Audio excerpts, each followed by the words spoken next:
Meus amados, eu saúdo a todos com a paz do Senhor. Amém. Pode tomar assento, por favor.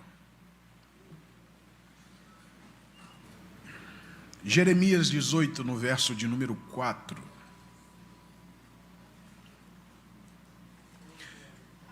Essa é uma mensagem para você, direto do coração de Deus.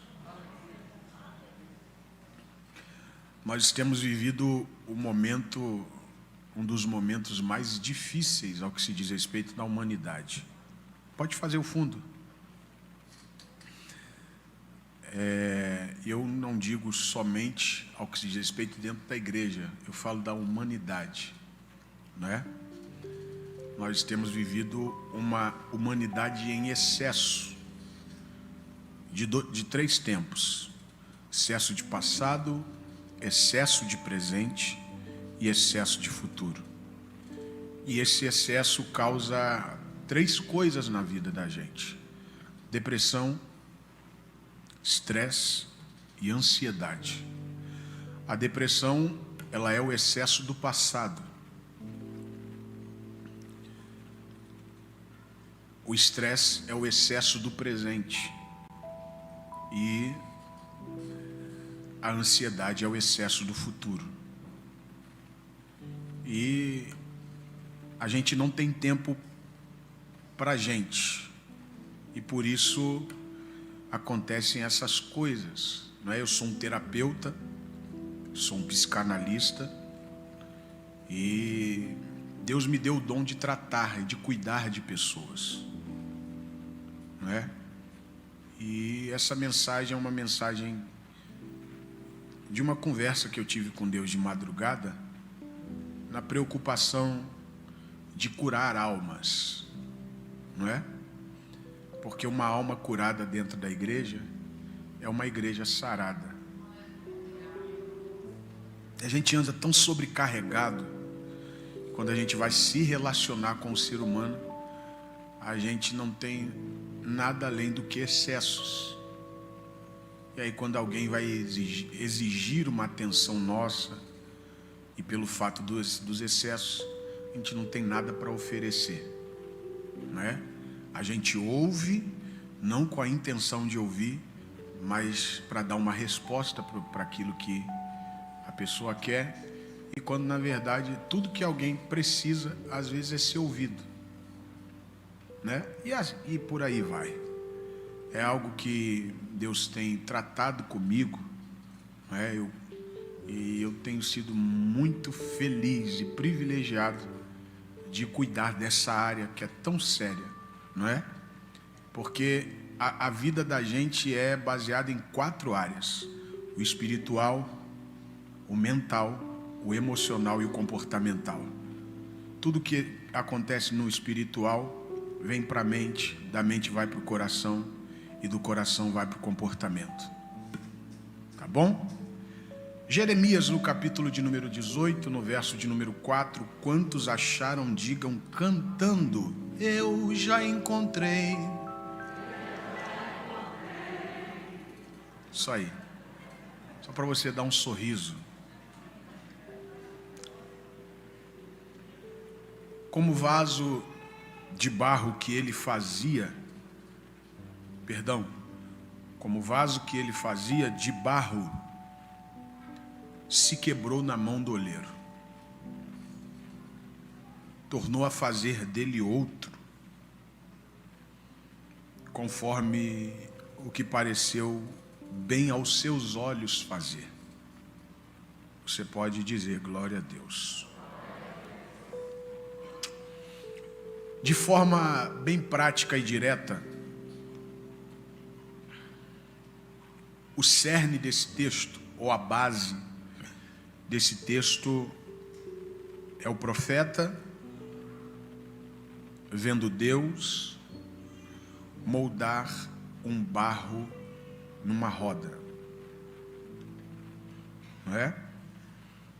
E esse texto relata um porta-voz das coisas divinas, porque a palavra profeta quer dizer porta-voz, observando Deus o Deus que chamou ele, fazer a sua obra ou o seu querer através do tempo, que é a roda, na vida de cada ser humano. O profeta observa, Deus é o autor que faz através do tempo e cumpre a sua vontade na vida de cada um. Eu sei que você já ouviu isso diversas vezes. Tudo na vida tem um propósito, porque a palavra propósito é aquilo que te faz começar, permanecer, continuar e terminar alguma coisa. E a verdade é que essa palavra ela se tornou tão clichê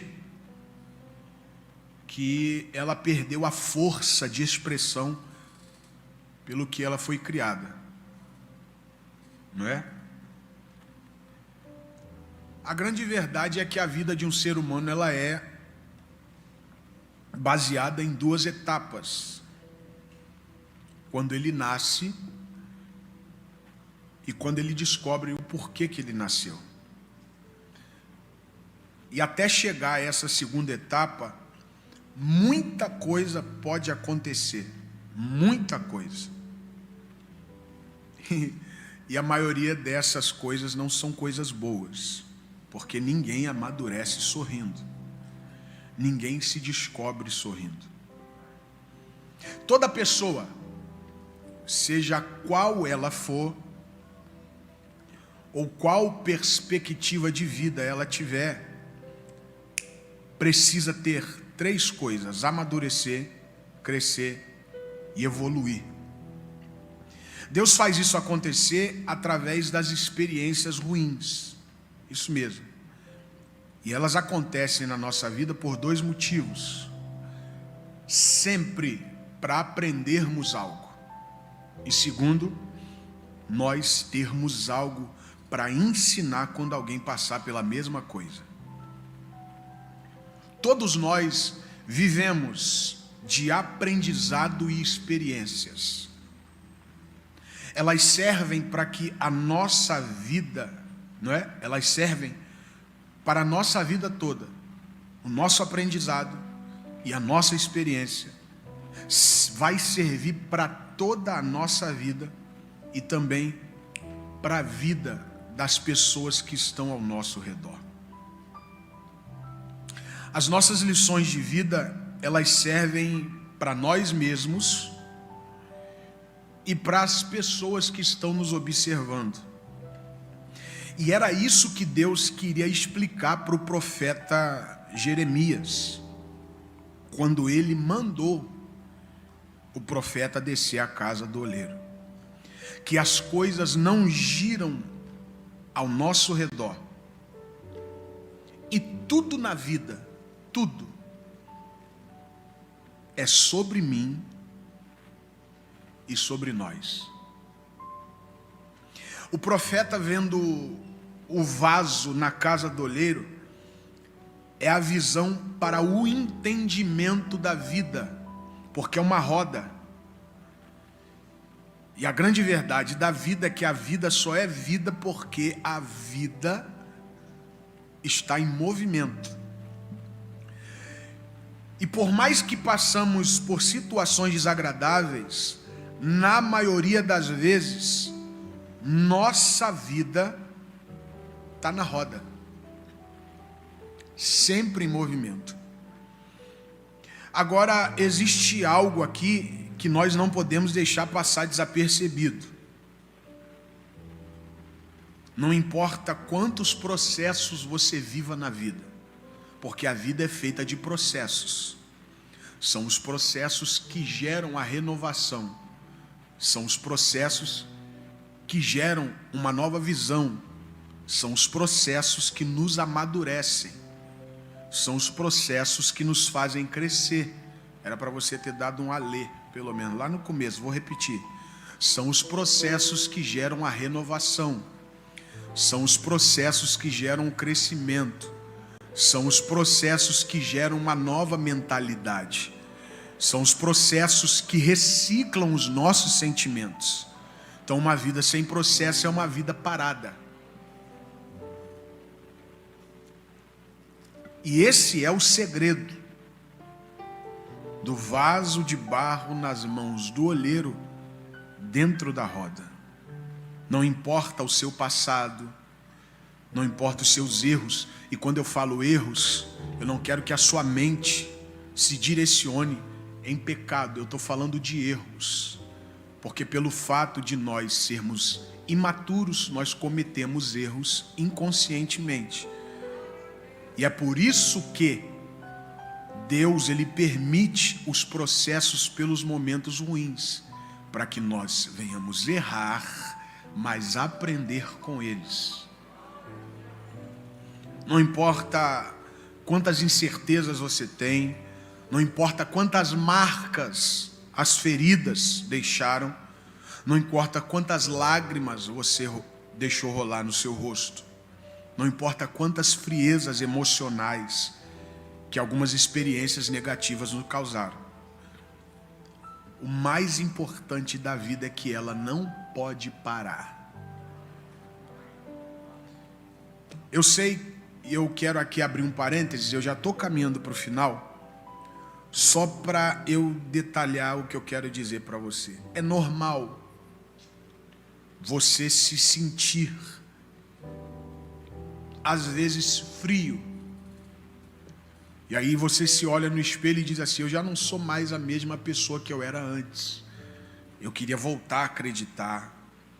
Eu queria voltar a amar com a mesma intensidade. Não é que você não ame, mas para você amar, e eu não estou falando de relacionamento conjugal, eu estou falando de relacionamento social. Mas para você demonstrar o seu sentimento somente para coisas que valem a pena, isso é amadurecimento. Amadurecimento é você decidir. E tem gente que fala de amadurecimento, mas não sabe nada do que isso realmente é. Amadurecimento é você decidir todos os momentos da sua vida de forma racional, sem que a sua emoção não interfira nisso. Eu acredito mais num amor racional do que um amor sentimental. E é isso que as pessoas precisam aprender ao longo da vida. O amor racional, ele vale mais do que o amor sentimental. O amor sentimental te faz dizer palavras belas, mas o amor racional te faz se comportar da maneira que o amor merece. Como vaso de barro que se fazia, quebrou na mão do olheiro. A primeira verdade desse texto, a Bíblia está dizendo fazia, ou quer dizer não estava pronto. A primeira verdade desse texto é que ninguém está completamente pronto. Fazia. Ele estava fazendo, e quando estava fazendo se quebrou. Então a gente entende que ninguém, por mais experiências que tenha, está completamente pronto. Se existe uma coisa que nunca acaba na vida, é o aprendizado. Porque numa linguagem filosófica, quanto mais eu aprendo, mais eu entendo que preciso aprender. Porque a vida da gente é para a gente sempre aprender. Porque quando a gente entende que não precisa mais aprender, Deus entende que você precisa sair desse plano. Porque enquanto você estiver aqui, você não está pronto. O texto diz que o vaso estava na mão do olheiro dentro da roda, e ele começa a fazer esse vaso. Só que num determinado momento a Bíblia diz que ele se quebra.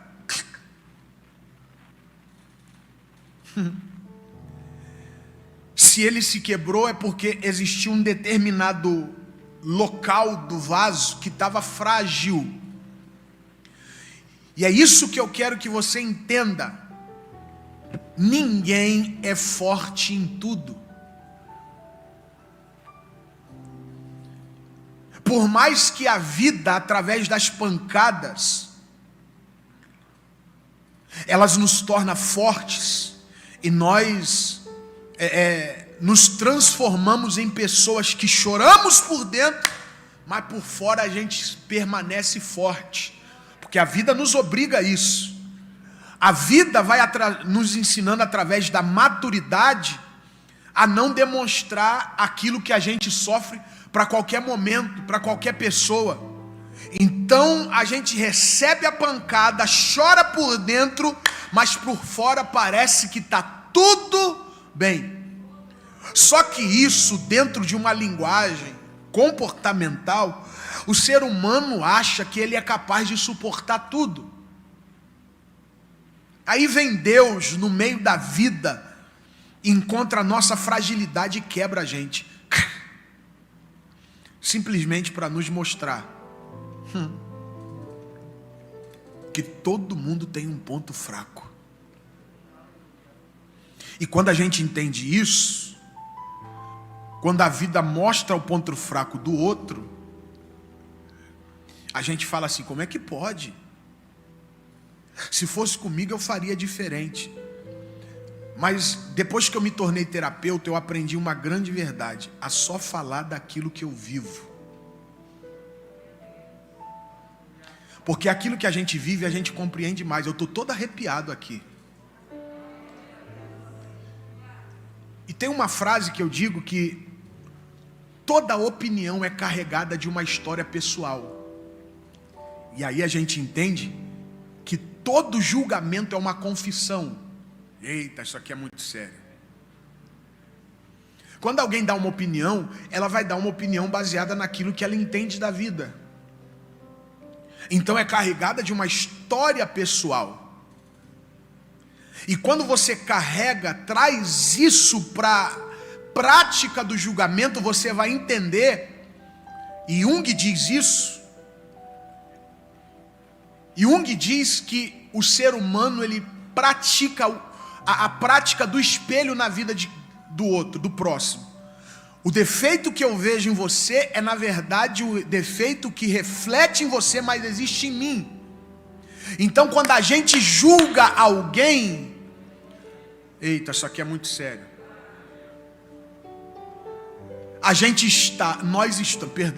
Nós estamos automaticamente demonstrando aquilo que existe em nós. E por que Deus, ele mostra a nossa fragilidade, nos quebra, aonde mais dói, aonde tudo está escondido, que ninguém sabe. Aí Deus vai lá com o seu dedo e coloca lá e faz assim, ó. Simplesmente para você colocar o pé no chão e entender que todo mundo tem um ponto fraco.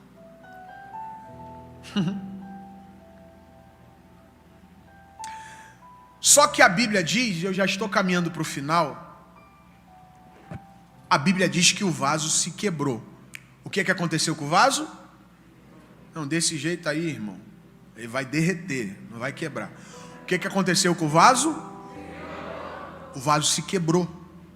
Fala mais forte, o vaso quebrou. Só que o que a gente precisa entender é que chega um determinado momento da vida que a gente precisa ser quebrado.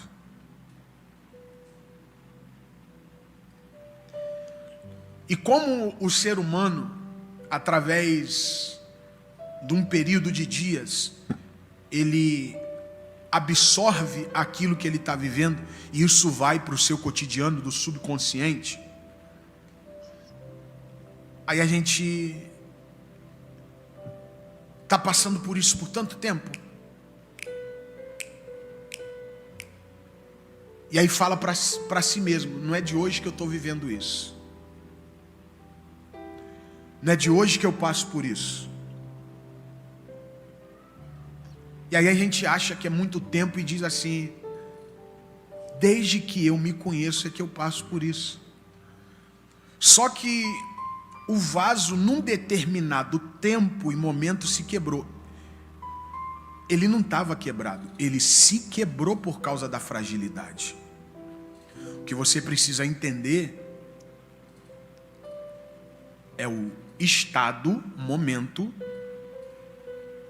e o que você carrega. A sua fragilidade é algo que existe dentro de você. Agora, esse processo de Deus é algo de momento. Só que nós invertemos. A gente acha que os momentos de processo são eternos. A gente entra no processo, sai desse processo e entra no outro. E a grande verdade da vida é que ninguém nasce quebrado. Ninguém nasce quebrado. É Deus que permite a vida nos quebrar. Ninguém nasce quebrado. Porque para a gente tirar esse estigma, esse dogma, essa mentalidade de que eu nasci sofrendo. Não, são sofrimentos diferentes. Lembra do processo? Por mais que pareçam iguais, são sofrimentos diferentes, porque as etapas são diferentes. Ninguém nasce quebrado. É Deus que permite a vida nos quebrar. Por 3 razões eu já encerro. Se você quiser anotar essas razões. A primeira razão do porquê que Deus permite a vida nos quebrar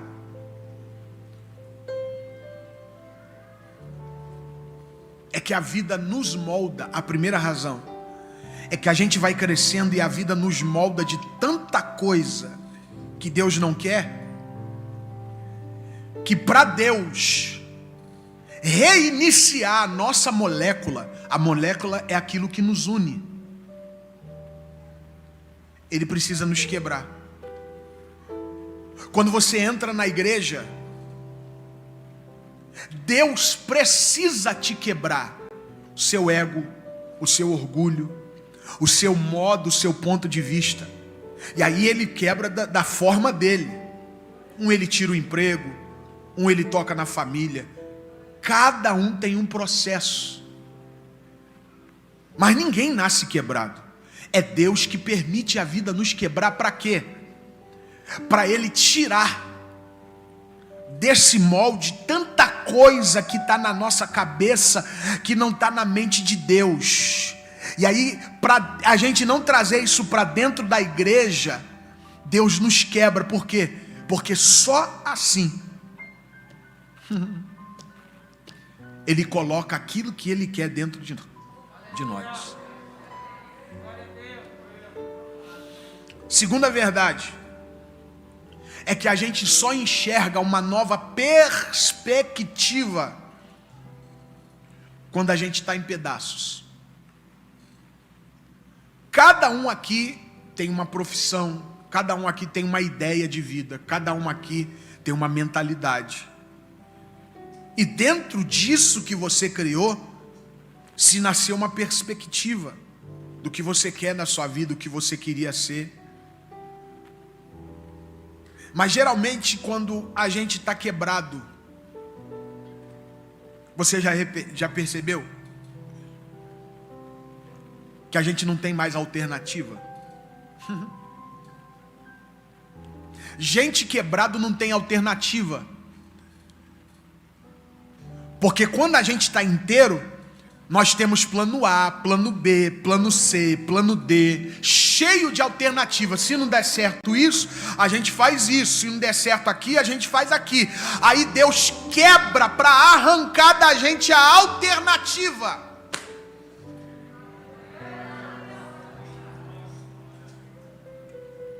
Eu queria ser tanta coisa, mas essa tanta coisa não é a coisa que Deus queria que você fosse.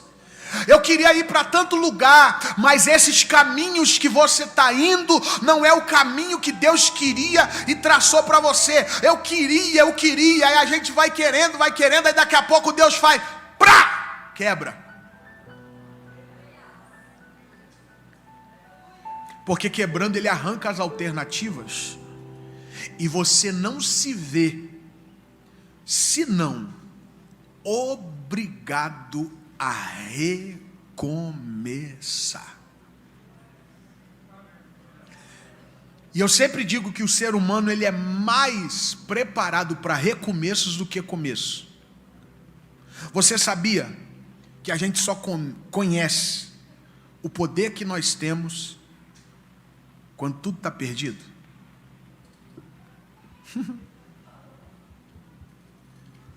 Quando tudo está perdido, a gente fala assim: como é que vai ser? Como é que vai ser? Como é que vai ser? Está sendo, porque até agora você está vivo, olha aí, ó. Como é que vai fazer? Eu sei que esse vírus veio da China, mas tem um provérbio chinês que diz que a crise não é uma privação, a crise é uma promoção. Porque somente a crise te faz descobrir talentos que você não sabia que tinha. Terceira verdade é que Deus permite a vida nos quebrar para a gente começar a enxergar o jeito de Deus. Ei, olha aqui para mim, ó. Você sabia que o ser humano ele percorre grandes caminhos simplesmente por fazer as coisas do seu jeito?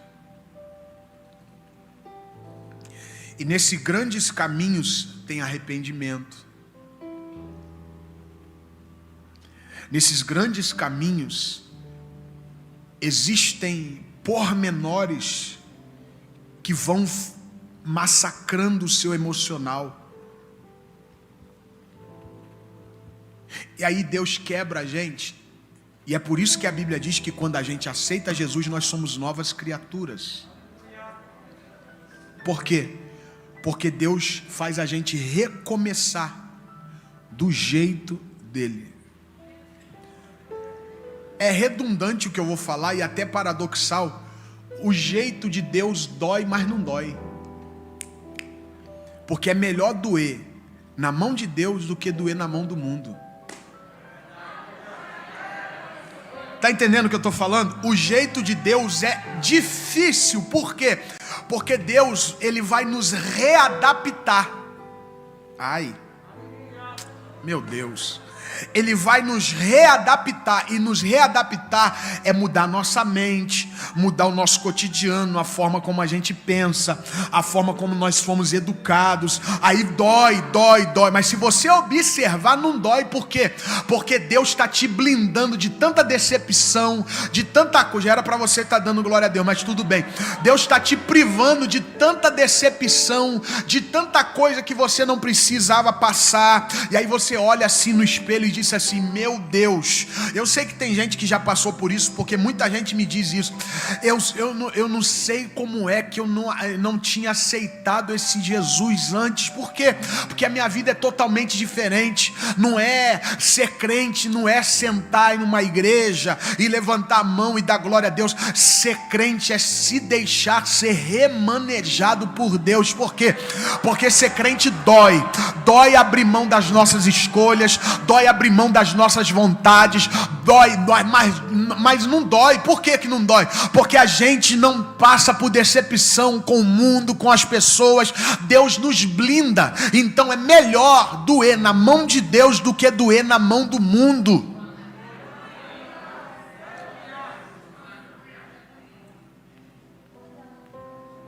Só que a Bíblia diz assim que o vaso se quebrou, mas estava na mão do oleiro.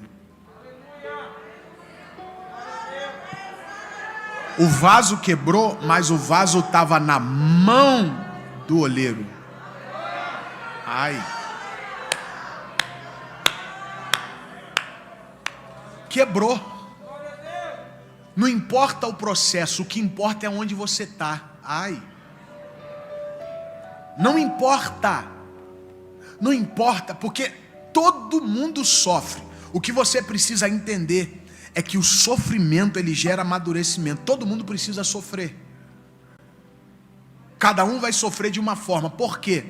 Porque a gente tem uma ideia da vida E automaticamente, quando a gente vai crescendo, eu estou te falando de regra de vida. Automaticamente, quando a gente vai crescendo, a gente vai tendo uma ideia da vida. Aí acha que o pai está errado, que a mãe está errada, né? E tem uma frase que diz que a vida vai te ensinar aquilo que você não aprendeu com seus pais dentro de casa. Ai. Pegou isso aí, jovens? Só que o jeito que a vida ensina dói mais do que o jeito que os pais ensinam. Ou eu posso falar com muito respeito, não é? A menina não ouve o pai dentro de casa. Aí a vida, desculpa eu falar isso, mas é um cotidiano de vida. Aí a vida tem que colocar uma gravidez nela, para ela entender o que o pai estava dizendo. Porque, isso aqui é muito sério, só entende o que é filho quem é pai. Você não entendeu, né? Só entende o que é ser filho quem é pai. É por isso que Jesus virou filho, para entender o que o pai sentia.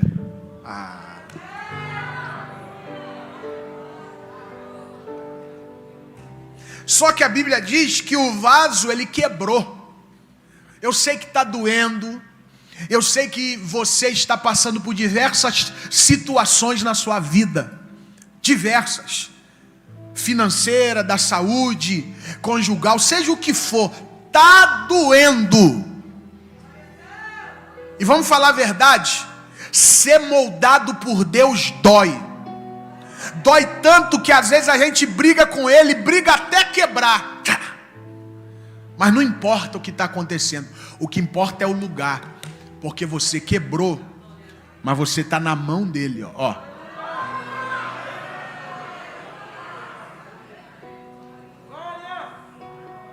E a Bíblia diz assim, eu encerro agora, como vaso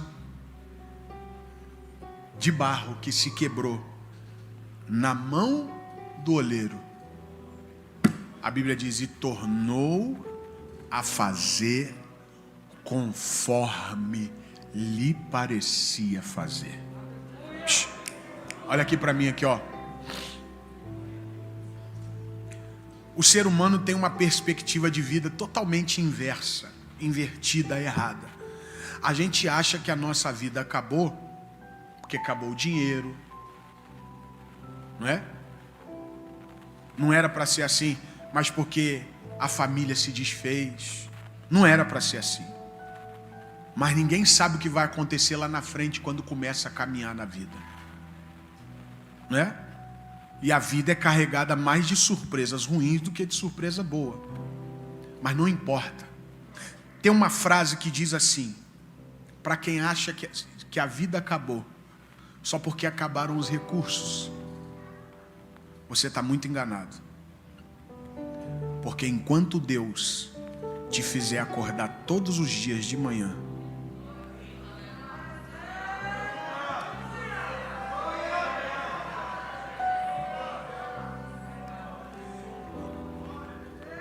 é Ele dizendo para você que ainda tem jeito.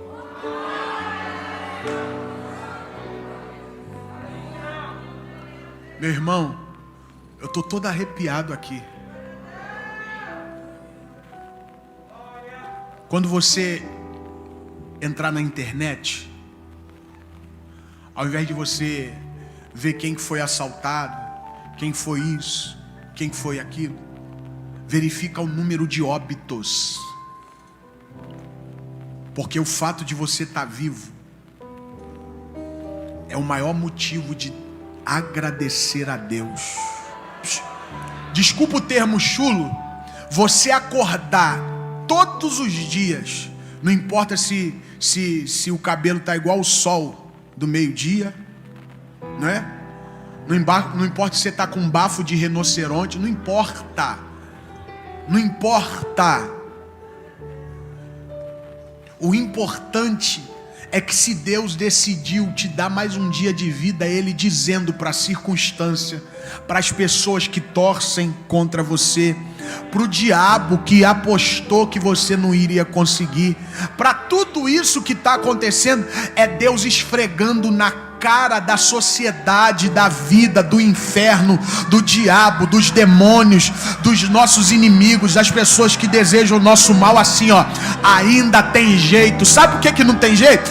Depois que você morreu, seu coração parar de bater, te colocarem dentro de um caixão e te enterrarem a 7 palmos, aí acabou a sua vida, aí não tem jeito. Só que a Bíblia diz que o vaso se quebrou, mas a roda continuava rodando. Ah, você não entendeu? O vaso estava quebrado, mas a roda continuava rodando. O vaso estava quebrado, mas a roda, vou repetir até você dar glória a Deus. O vaso estava quebrado, mas a roda continuava rodando. O vaso está quebrado, não importa o seu estado, o que importa é que o seu coração está batendo, o que importa é que você está ouvindo, o que importa é que você está respirando, o que importa é que você está enxergando. Essa é a maior prova de que Deus vai restaurar a sua casa, vai restaurar a sua família, vai restaurar a sua saúde, vai restaurar a sua vida. Por quê? Porque enquanto a gente estiver vivo, mesmo no estado que nós estamos, é Deus dizendo para você: esforça, acredita, tenha fé, porque eu ainda não terminei a minha obra na sua vida, ainda tem jeito.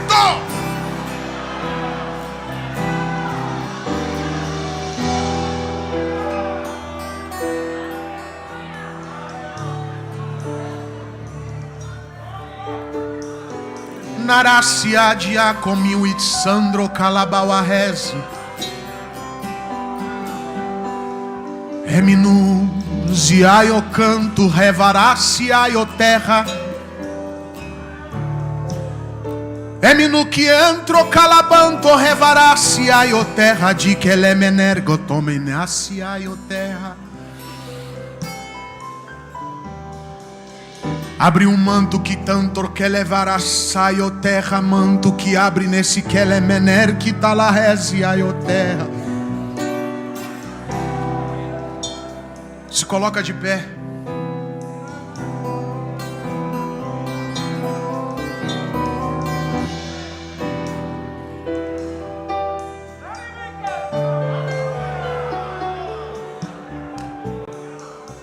Sinta isso aí que eu estou sentindo, sinta. Eu estou te dando tempo para você extravasar, jogar para fora isso tudo que está guardado aí, ó.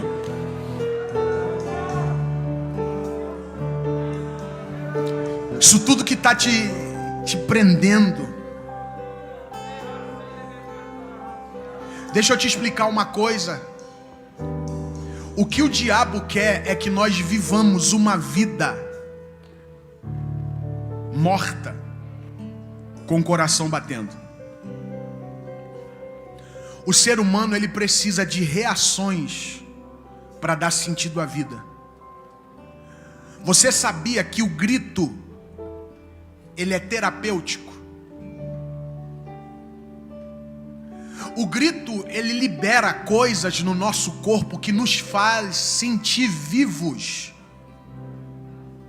É por isso que Deus fala para Jeremias assim, ó: clama a mim. Sabe por quê? Jeremias está dentro de um calabouço.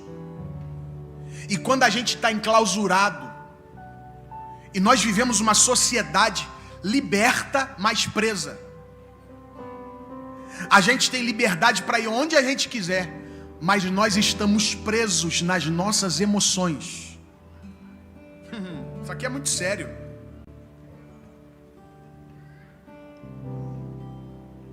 Quando a gente grita, a gente arrebenta a represa de sentimentos negativos, e tudo aquilo que não presta sai de dentro da gente. É por isso que o diabo oprime a nossa mente, para a gente sofrer calado, aguentar tudo quieto. A gente não reclama, a gente não faz nada. E aí, ó, como o ser humano é um recipiente, vai só enchendo, só enchendo, só enchendo, só enchendo, até não ter mais força para falar nada. Aí é o que todo ser humano diz: eu aprendi a aceitar. O negócio é esse, irmão. O que Deus quer te ensinar através desses processos é que você não precisa de nada disso para ser feliz. Você não precisa de dinheiro para ser feliz. Isso daí é simplesmente para complementar a sua felicidade. Porque se você não for feliz, nada do que você tiver vai te trazer felicidade. Tem gente que casa para ser feliz. Tem gente que acha que para ser feliz tem que ter filho. Tem gente que se forma para ser feliz e quando vê, descobre que a felicidade não está nisso. Parece até loucura. É por isso que Salomão diz assim, ó, tudo é vaidade. Deixa eu te explicar isso aqui.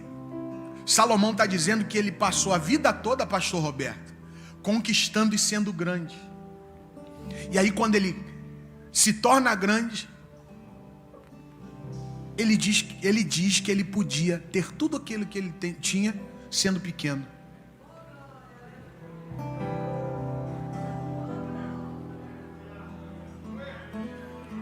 E aí é por isso que a gente passa por esses excessos, pastor Marco.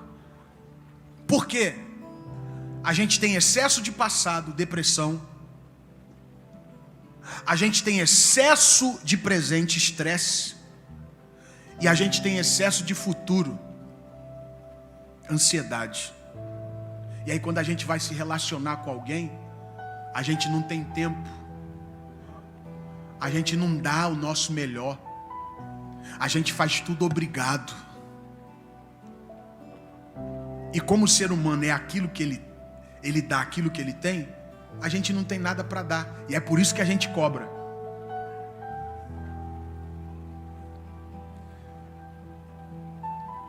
Só que Deus te quebrou para te dar uma nova perspectiva de vida. Ei, uma nova perspectiva de vida. Para você valorizar a família que você tem, para você valorizar o filho que você tem, o casamento que você tem, a presença de Deus que você tem, o fôlego de vida. Você já acordou? Você já se deparou? Como é bom estar vivo, gente. Você já percebeu como é bom ter saúde? Como é bom servir a Deus? E quando eu falo isso, eu começo a me emocionar. Porque a sociedade tenta tirar da gente os valores mais simples da vida. Que a gente tem que ter uma conta bancária gorda. Que a gente tem que ter um carro do ano. Eu digo uma coisa para você. Eu nunca pensei estar vivendo o que eu vivo hoje.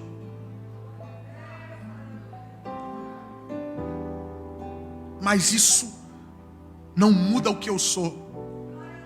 Eu não preciso de nada disso. Eu falo isso com muito orgulho no meu coração. Eu não preciso de nada disso para ser feliz. Tem gente que se enche de vaidade só pelo fato de falar por pessoas. Eu me preparei para isso. Desde quando a minha mãe apontou o dedo para mim e falou assim: Deus tem uma obra na sua vida, vai estudar, vai orar, vai. Enquanto tinha muito jovem indo para shopping, namorando, eu estava de joelho dobrado de madrugada, lendo, estudando, terminando meus estudos, buscando a Deus. Mas só que isso não me faz, eu não sou isso que você tá vendo aqui. Eu sou a dádiva de acordar todos os dias. Eu sou a dádiva de acordar com saúde. E eu sou a dádiva de estar acordado com saúde e levantar a mão para o céu, para a vergonha do diabo, para o inferno, e dizer que eu sou crente, eu sirvo a Deus. Por mais que está doendo, por mais de tudo que eu estou passando, eu estou na mão de Deus. Sempre existe um recomeço. Coloque a mão no seu coração. Antes de orar, eu quero saber se tem alguém que quer aceitar Jesus, que quer voltar para os caminhos do Senhor, que quer ter um recomeço. Está quebrado, mas está na mão do olheiro. Onde está essa primeira pessoa? Onde está a primeira pessoa? Sai do seu lugar, vem aqui. Deus tem um recomeço para a sua vida.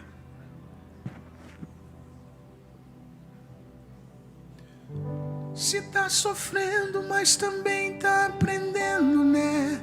Tá machucando, mas também tá te ensinando, então